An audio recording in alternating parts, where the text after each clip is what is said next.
I was supposed to be there for 6 weeks, and that was about 10 years ago. Whoops! Yeah, my bad.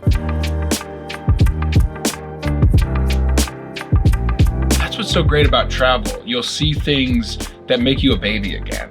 But every place you go, you'll encounter things that make you feel alive again. I just always assumed as an American that you go somewhere and they're just like, oh, okay, you know, he's American, he can hang out. Very much not so. You have to do what actually a lot of people in Barcelona do. You find a hustle, you find something that you're good at, and you find a way to do it in cash. A lot of expats don't know is you have to figure everything out in another language usually. Reading a book and going somewhere are two different things, and getting to see these different cultures and meet these people and see how they are, it can be very enlightening.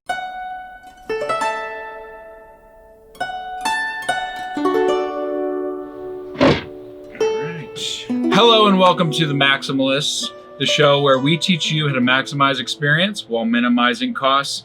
I'm here with the original member of Team Friendship, the first member of Team Friendship, Bobby Pace.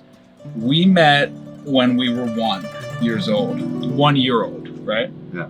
The best way to determine or practice free will, I've heard from a philosopher, is to change your location. You might not be able to control much, but if you pick a new location, it will change your will and it will change your identity and your personality. Yeah.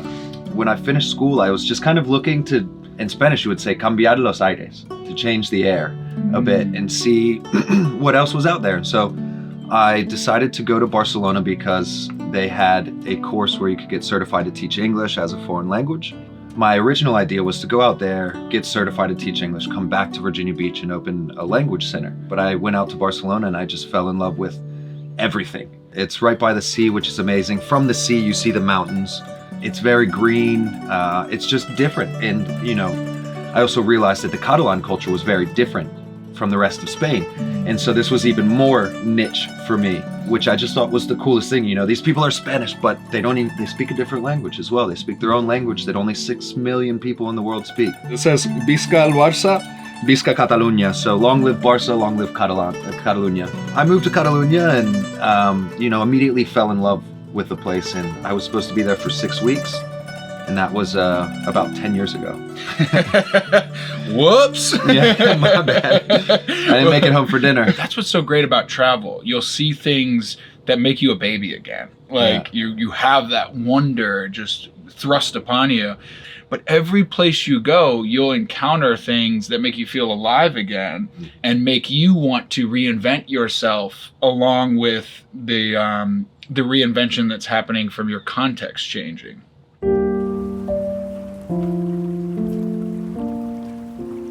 People have to understand the falling in love feeling. Why else would you leave your comfort zone? Yeah. That's what we're talking about. What was the process like after you fell in love? It was pretty complicated. You know, you needed either a company to sponsor you. You needed what's called a non-lucrative visa, where you prove that you have a boatload of money in your account and you have private insurance. Well, I went my own path and I said, I'll figure it out when I figure it out. Yeah. Which at first was very difficult because, you know, nobody will hire you without papers. So I started doing these cooking events at hostels and I was making good money, but you know, there was no path for me because I had no way to get legal, so I couldn't leave Spain and come back, but I wasn't making great money. You have to go all in. You can't leave because then they'll find out that you never left your visa on time. Yeah. And you're on the generally list. banned for 5 to 10 years. Wow. So this was really like, this is the immigrant story. This is, let's hide, let's make it work, you know. Yeah. Well, you don't have to hide so much. I'd worked in kitchens for a long time, so it was pretty easy for me to get into. And it also made me realize that cooking was more than just a passion. It was the route that I wanted to take in life. Because I always saw cooking, you know, I cooked my way through college and I always saw it as like, I'll cook until I find out, until I get to where I'm going, to where I want to be. Little did I know where I wanted to be was in the kitchen. You know. Yep, you're the anti-feminist. Get back in the kitchen, Bobby. Happily.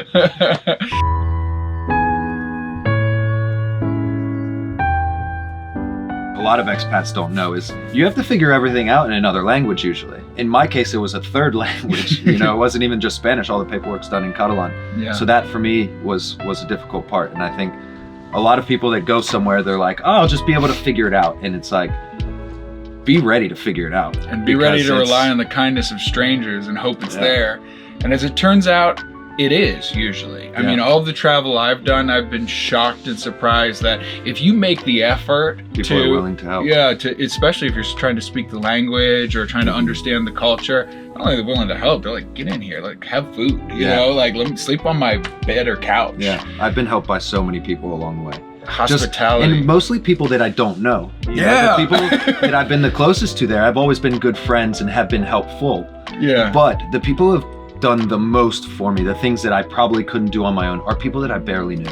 And that's one of the values I think that's lacking, at least in the States, that I would want to travel somewhere else to experience. You know, when's the last time I brought somebody in off the street and invited them into my table? For whatever reason, outside of the States, there's more hospitality, there's more communal living.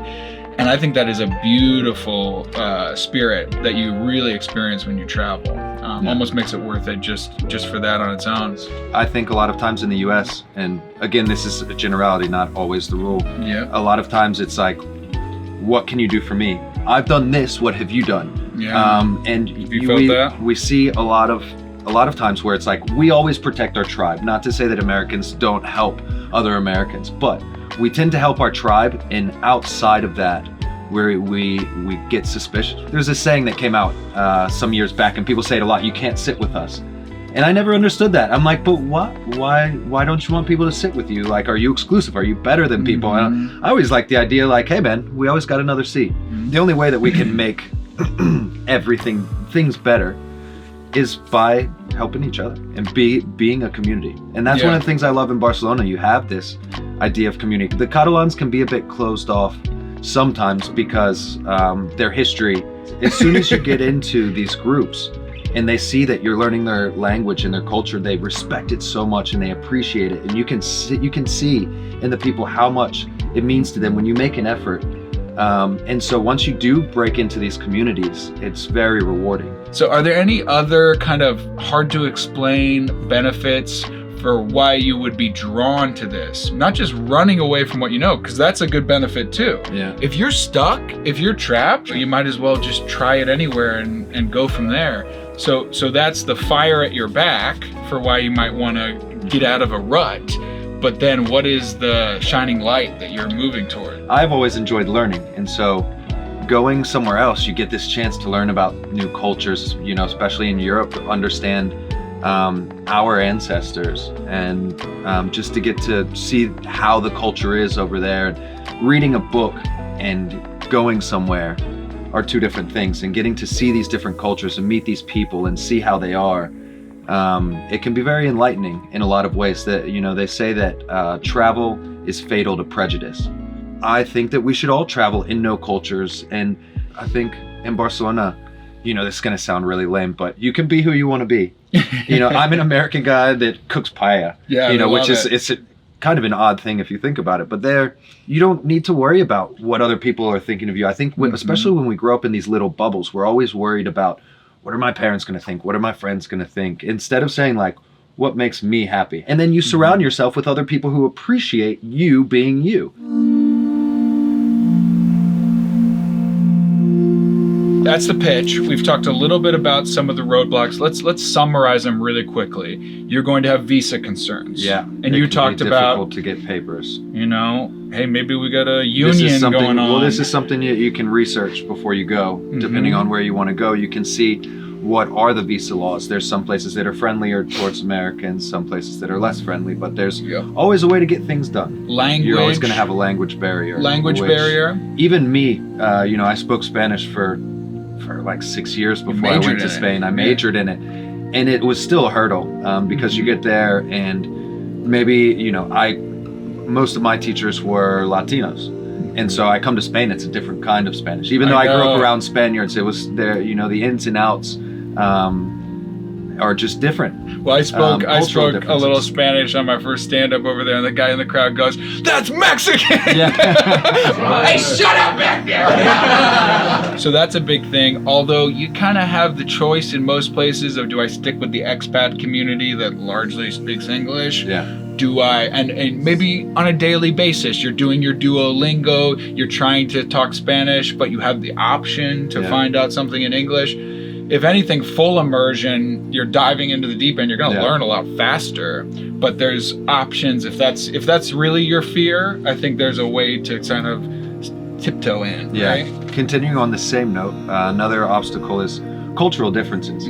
As Americans, we tend to go places and we're like, oh, well, we do things this way and that way. Just remember that everybody has their own culture and ours is not necessarily always the best. I'm not saying that despectively towards us and saying that we have bad culture, but I'm saying when you go somewhere, respect their culture and don't say, oh, well, this is how we do. You know, maybe go in there and say, oh, you guys do things that way? That's interesting. Why do you do that? Ask questions, figure out why people do things the way that they do. But then the last one, and this is what I wanted to wrap up with you, is this sort of loss of home challenge. And I think you and I both came back. This is my home where, you know, my mom lives. We've got my dad's ashes. We've got Sandy, my dog, buried in the back. My brother does the same thing. He really prioritizes that. He said, I've never regretted traveling or coming back home to be with family. Doesn't seem like it has the same ROI as like buying a new Mac product or something. You can't hold it in your hand.